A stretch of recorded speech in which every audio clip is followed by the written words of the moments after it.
شروع اللہ کے نام سے جو بہت مہربان نہایت رحم کرنے والا ہے۔ سورہ یاسین مکی صورت ہے۔ اس میں 83 آیتیں اور 5 رکوع ہیں۔ یاسین، قسم ہے قرآن با حکمت کی کہ بے شک آپ پیغمبروں میں سے ہیں، سیدھے راستے پہ ہیں۔ یہ قرآن اللہ زبردست مہربان کی طرف سے نازل کیا گیا ہے تاکہ آپ اسے لوگوں کو ڈرائیں جن کے باپ دادے نے نہیں ڈرائے گئے تھے، سو اسی وجہ سے یہ غافل ہیں۔ ان میں سے اکثر لوگوں پر بات ثابت ہو چکی ہے، سو یہ لوگ ایمان نہیں لائیں گے۔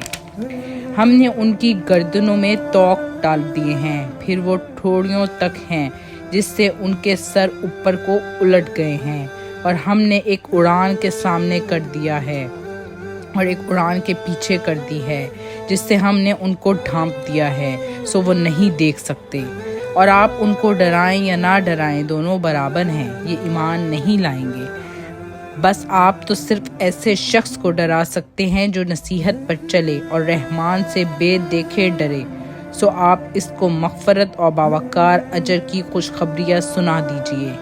بے شک ہم مردوں کو زندہ کریں گے، اور ہم لکھتے جاتے ہیں وہ اعمال بھی جن کو لوگ آگے بھیجتے ہیں، اور ان کے وہ اعمال بھی جن کو وہ پیچھے چھوڑ جاتے ہیں، اور ہم نے ہر چیز کو ایک واضح کتاب میں ضبط کر رکھا ہے۔ اور آپ ان کے سامنے ایک مثال یعنی ایک بستی والوں کی مثال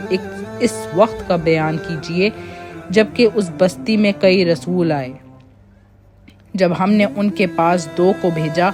سو ان لوگوں نے اول دونوں کو جھٹلایا، پھر ہم نے تیسرے تائید کی،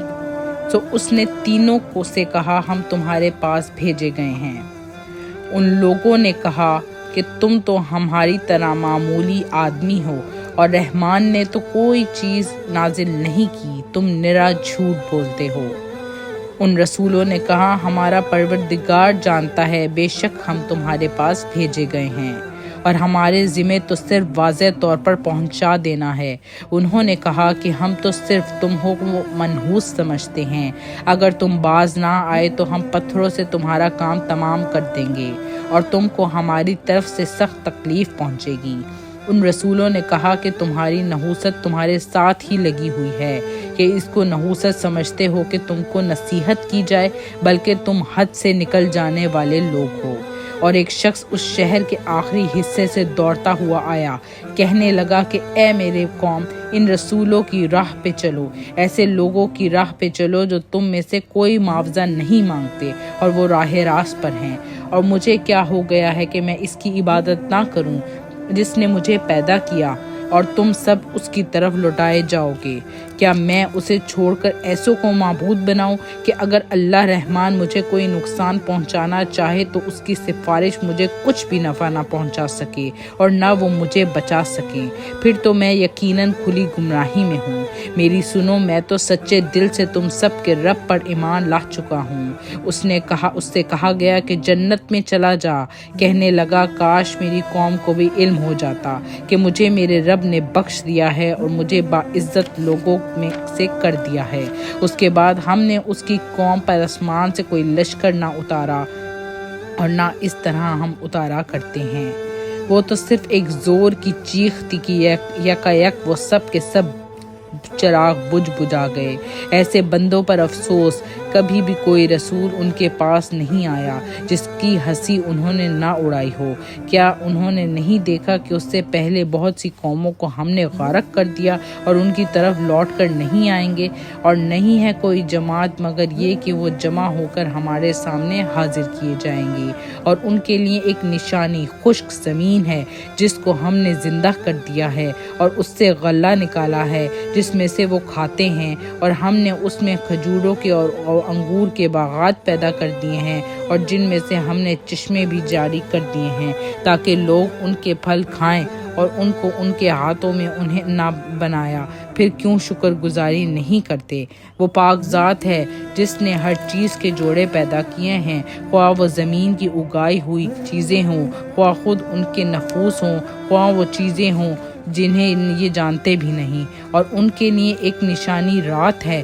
جس سے ہم دن کو کھینچ دیتے ہیں، اور وہ یکایک اندھیرے میں رہ جاتے ہیں، اور سورج کے لیے جو مقررہ راہ ہے وہ اسی راہ پہ چلتا رہتا ہے۔ یہ ہے مقررہ کردہ غالب با علم اللہ تعالیٰ، اور چاند کی ہم نے منزلیں مقرر کر دی ہیں، یہاں تک کہ وہ لوٹ کر پرانی ٹہنی کی طرح ہو جاتا ہے، نہ آفتاب کی مجال کے چاند کو پکڑے اور نہ رات دن پر آگے بڑھ جانے والی ہے، اور سب کے سب آسمان میں تیرتے پھرتے ہیں۔ اور ان کے لیے ایک نشانی یہ بھی ہے کہ ہم نے ان کی نسل کو بھری ہوئی کشتی میں سوار کیا، اور ان کے لیے اسی جیسی اور چیزیں پیدا کر دیں جن پر یہ سوار ہوتے ہیں، اور اگر ہم چاہتے تو انہیں ڈبو دیتے، اور پھر نہ تو کوئی ان کا فریاد سنتا اور نہ کوئی بچانے والا ہوتا، لیکن ہم نے اپنی طرف سے رحمت ادا کی اور ایک مدت تک ان کے لیے انہیں فائدہ دیتے رہے۔ اور ان سے جب کبھی کہا جاتا ہے کہ اگلے پچھلے گناہوں سے بچو تاکہ تم پر رحم کیا جائے، اور ان کے پاس تو ان کے رب کی نشانیوں میں سے کوئی نشانی ایسی نہیں آتی جس سے یہ بے رخی نہ برتتے ہوں، اور ان سے جب کہا جاتا ہے کہ اللہ تعالیٰ کے دیے ہوئے مال میں سے کچھ خرچ کرو، تو یہ کفار ایمان والوں کو جواب دیتے ہیں کہ ہم انہیں کیوں کھلائیں جنہیں اگر اللہ تعالیٰ چاہتا تو خود کھلا پلا دیتا، تم تو ہو ہی کھلی گمراہی میں۔ وہ کہتے ہیں کہ وہ یہ وعدہ کب ہوگا، سچے ہو تو بتلاؤ۔ انہیں صرف ایک سخت چیخ کا انتظار ہے جو انہیں آ پکڑے گی، اور یہ باہم لڑائی جھگڑے میں ہی ہوں گے۔ اس وقت نہ تو یہ وصیت کر سکیں گے اور نہ اپنے اہل کی طرف لوٹ سکیں گے، تو سور کے پھونکتے جاتے ہی سب کے سب اپنی قبروں سے اپنے پروردگار کی طرف تیز تیز چلنے لگیں گے، کہیں گے ہائے ہائے، ہمیں ہماری خوابگاہوں سے کس نے اٹھا دیا؟ یہی ہے جس کا وعدہ رحمان نے دیا تھا اور رسولوں نے سچ سچ کہہ دیا تھا۔ یہ نہیں ہے مگر ایک چیخ کے یک سارے کے سارے ہمارے سامنے حاضر کر دیے جائیں گے۔ بس آج اگر کسی شخص پر کچھ بھی ظلم نہ کیا جائے گا اور تمہیں انہیں بدلہ نہیں دیا جائے گا مگر صرف ان ہی کاموں کا جو تم کیا کرتے تھے۔ جنتی لوگ آج کے دن اپنے دلچسپ مشغلوں میں حشاش بشاش ہوں گے، اور وہ ان کی بیویاں سایوں میں مسریوں پر تکیہ لگائے ہوئے بیٹھی ہوں گی۔ ان کے لیے جنت میں ہر قسم کے میوے ہوں گے اور بھی کچھ، اور وہ جو طلب کریں گے۔ مہربان پروردگار کی طرف سے انہیں سلام کہا جائے گا، اے گناہگارو آج تم الگ ہو جاؤ۔ اے اولاد آدم، کیا میں نے تم سے قول و قرار نہیں لیا تھا کہ تم شیطان کی عبادت نہ کرنا؟ وہ تو تمہارا کھلا دشمن ہے، اور میری ہی عبادت کرنا یہی سیدھی راہ ہے۔ شیطان نے تو تم میں سے بہت ساری مخلوق کو بہکا دیا ہے، کیا تم عقل نہیں رکھتے؟ یہی وہ دوزخ ہے جس کا تمہیں وعدہ دیا جاتا تھا۔ اپنے کفر کے بدلہ پانے کے لیے آج اس میں داخل ہو جاؤ۔ ہم آج کے دن ان کے دل و منہ پر مہرے لگا دیں گے، اور ان کے ہاتھ ہم سے باتیں کریں گے، اور ان کے پاؤں گواہیاں دیں گے اور ان کاموں کی جو وہ کرتے تھے۔ اگر تم چاہتے ہو تو ان کی آنکھیں بے نور کر دیتے، پھر یہ رستے کی طرف دوڑتے پھرتے، لیکن انہیں کچھ دکھائی نہیں دیتا۔ اگر ہم چاہتے تو ان کی جگہ ہی پر ان کی صورتیں مسخ کر دیتے، پھر نہ وہ چل پھر سکتے نہ لوٹ سکتے، اور جیسے ہم بوڑھا کرتے ہیں اسے پیدائشی حالت کی طرف پھر الٹ دیتے، کیا پھر بھی وہ نہیں سمجھتے؟ نہ تو ہم نے اس پیغمبر کو شعر سکھائے اور نہ یہ اس کے لائق ہے، وہ تو صرف نصیحت اور واضح قرآن ہے تاکہ وہ ہر